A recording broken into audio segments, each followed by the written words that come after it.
Today we're on to 1.08, create trig models. With two goals: determine the equation of a trig function that is a transformation of the parent trig function from its graph, something we've done before in different ways, and we'll do it again today in a new way, but we're working with a graph and sinusoidal functions that have transformations. Determine the trig function equation that represents a mathematical or real-world situation.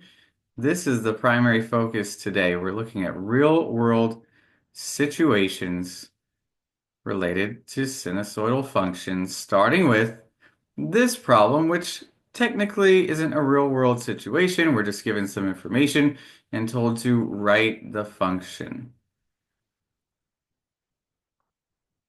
As always, if you want to test yourself, pause the recording before you see me do the work. Let's go ahead and check this one out.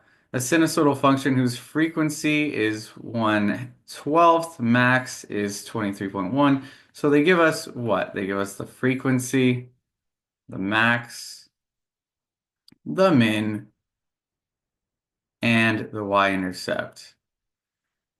Well, before we do anything, we know they want us to write a function. We could call it f of x or g of x or m of x, whatever. I'm going to just call it f of x. And the only other thing I really know is I'll have x inside parentheses. Okay, remember, we're looking for a, could be sine or cosine, we're not sure yet, b, and m. So we're looking for those key missing parts. Now, frequency, what does that help us do? Well, it helps us find a few things, but let's go in order. So we want to find the amplitude, right? We want to find A first. Well, A is a distance from the midline to the max, but there's also an amplitude formula, right? So A is max minus min divided by 2, because we're taking the distance from the very top to the bottom. We're subtracting it to find out how big that space actually is, and then dividing by 2. So let's see, we have the max, the min, and what does that give us? Let's see, 23.1 minus, that kind of looks like a plus. Let me clean this up a little bit. 0.1 minus this, so we get minus 8.3. That's 14.8 over 2, so we get 7.4. Okay, that's the amplitude. So 7.4. Is it sine or cosine, and is it positive or negative? Well, that's all about where the y-intercept is, and they give us the y-intercept right here. That is 0 on the x, 8.3 on the y, and look at that, the y-intercept is the same as the min. What does that mean? Well, that means we have a negative cosine function. So we're piecing things together, and we have most of it, but we need b and m. So moving on to b. Remember, b is the helper b, right? But sometimes b needs help too. So remember, if you find f, you can then find p, and then you can use that formula to find b. So what is the relationship between frequency and period? They're reciprocals of each other. So if the frequency is 1/12, which it is, then the period is 12 over 1, or just 12. Okay, but we don't want P, we want B, right? So what's the formula for B? 2 pi over P. So we get 2 pi over 12. 2 goes into 2 once and 12 six times to give us pi over 6. There it is. Last but not least, we need the midline. That is a formula as well. It's max and min, but this time we're adding them and dividing by 2. It's just like finding the average. So 23.1 plus, let's work it out. 23.1 plus 8 oh, let me redo that. Plus 8.3. 31.4 divided by 2. So M is 15.7, and that is positive. So plus 15.7. There is our function.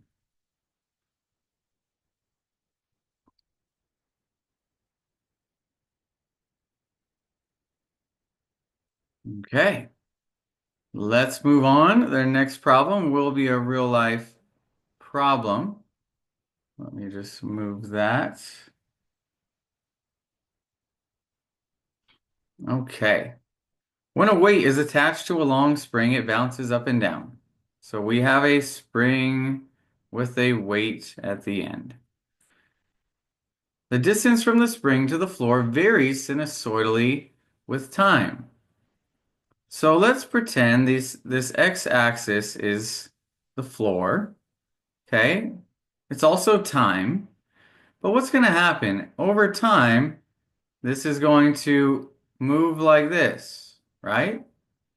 So you can imagine over time, the bottom of this spring is going to do what? It's going to go up and then down, and then up and then down. So that's exactly what we're talking about.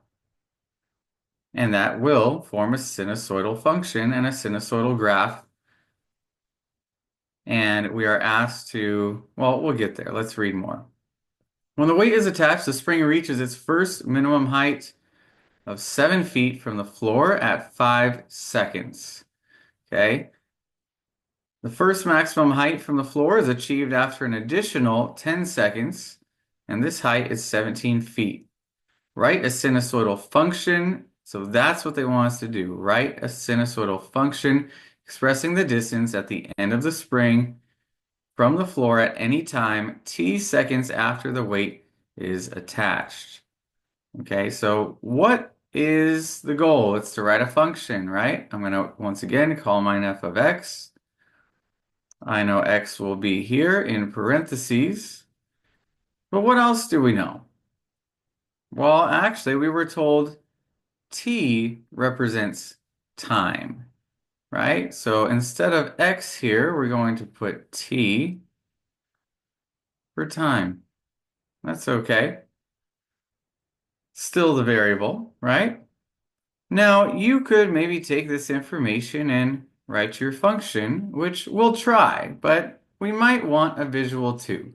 So let's see what happens. When the weight is attached, the spring reaches its first minimum height of 7 feet from the floor. So reaches its first minimum height of 7 feet from the floor at 5 seconds. So where do you think it started at? If it took 5 seconds, and this is where I feel like the visual really helps us. So it took us 5 seconds to get to 7 feet. Okay. So where did we start at then? Where was the y-intercept? Well, it's not lower than this, right? Well, let's see. If we work out the rest of this, it might help us figure out what the y-intercept is.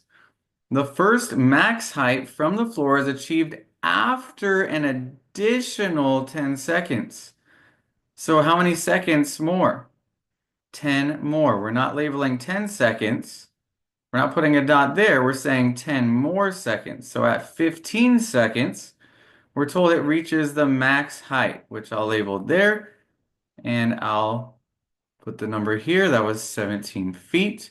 So this is our max, this is our min, okay? So we have a lot of this drawn out, and we know this must go like that, okay? So you can start to see where this graph is going, and I'm going to rewind to this starting point. Now that we have more of this graph drawn, we know this is going to go up, but how much will it go up? Well, it has to go up by the amplitude, right? And do we know the amplitude yet? No. So let's find it. A is max minus min over 2. We get 10 halves, which is 5. Hmm, something seems off. Let me see. What is it? Let's see. Min is 7. Max is 17. Oh, the amplitude is 5. Yeah, it is 5. All is well. I thought something was off. So that means we're going to go back and up 5. Well, that takes us to 12, and that must be the midline. So it looks like we started with our spring at the resting position, and over time, it then bounces down to the bottom, and then it's coming back up. I'm going to move that over a little bit, back up, and then finally up to the height, the max height. Okay, so there's our spring bouncing over time. We get it, we visualize it, and we know this will also be at the midline, and we know it has to go down by the amplitude. And we also know our spacer is even, right? So every time we go over 5, we go up or down by the amplitude, putting this last point at 20 seconds. Now we have a visual, and this will be much easier to piece together. If you can do this without drawing the graph, be my guest. That is all up to you and what your capabilities are, but we know A is 5. We know this is a negative sign function because the y-intercept is the midline, and we start by going down. Negative sign. What's B? Well, we need P to find B. Period was 20 seconds, so 2 pi over B, that's the period. Or actually, we need B. We need B, so let's use the B formula. Here it is. Okay, and P is 20. 2 goes into 2 once, and 20, 10 times pi over 10. That is B. And the midline, we already found it there. It is 12.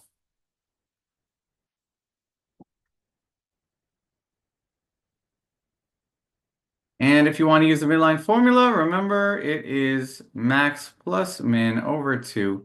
You would still get 12 if you work that out.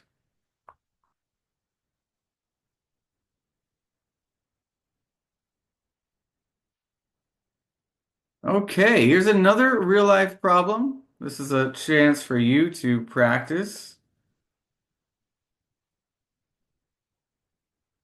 Now let's see how you did. At a dock on the East Coast, low tide occurs at 3 p.m. with a water depth of 5 feet. The water depth at high tide is 83 feet, dramatic difference, and high tide occurs every 6 hours. Which sinusoidal function models the depth in terms of time x? Now, this problem is a little confusing maybe at first. So maybe it's best to graph it. They want the function, but let's see. Let's see what happens here. Let's break it down piece by piece. Low tide occurs at 3 p.m. Okay, and we know time is the x-axis. This is time. Okay, and then we're talking about feet over here. So let's just kind of label what we know. Okay, low tide occurs at 3 p.m. So we know 3 p.m. it's low tide, so I'm just gonna assume that's the min, the lowest height. Okay, and it might be over here, it might be there. I'm just putting it somewhere for now. The water depth at high tide is 83 feet. Okay, so this is 83 feet, and that's high tide. I'll just put a dot somewhere over here. Just for now, or maybe better yet, you know what? I'll just highlight these areas so we know this is the max, this is the min. Okay, they didn't tell us how low the low tide is yet. Or wait, no, they did. Water depth of 5 feet. There we go. Okay, well, we can already find the midline, can't we?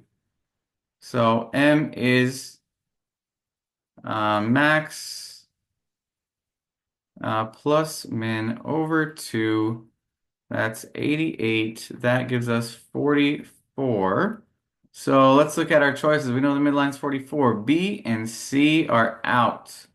It's going to be a positive 44. So right in the middle, 44. That's our midline. Highlight it, and I'll draw the midline as well. Okay, high tide occurs every 6 hours. Every 6 hours. What does that mean? Well, that means it takes 6 hours to get from the highest point back to the highest point, right? So we're talking about a max to max situation, and we know that is the period, right? So P is 6. So we know the period's 6, so now we can find B and find our final answer. B, once again, 2 pi over P. P is 6, simplifies to 1/3. We have pi over 3, so the answer is A. We didn't even need to find the amplitude, but we could. You could use your amplitude formula or do 83 minus 44, and you will find that distance there. And we weren't asked to graph this, so we don't need to. You could if you really want, but not necessary.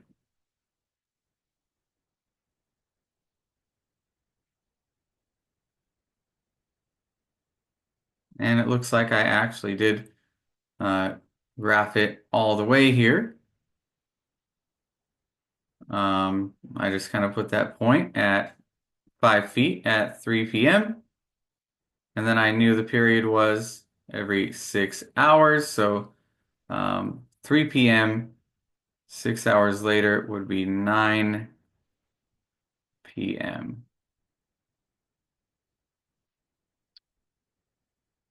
So there it is. Now we've gone over everything you need to know for the 1.08 quiz. The questions on this quiz will cover what you learned over the past 3 days, including today. So take this time to study your notes, the OLS materials in 1.07 and 1.08, and of course, ask questions if you have them, and take your first attempt at the 1.08 quiz today. If you would like to work on this with your team, that's if we were in a live session, but we're not. So that is it for 1.08.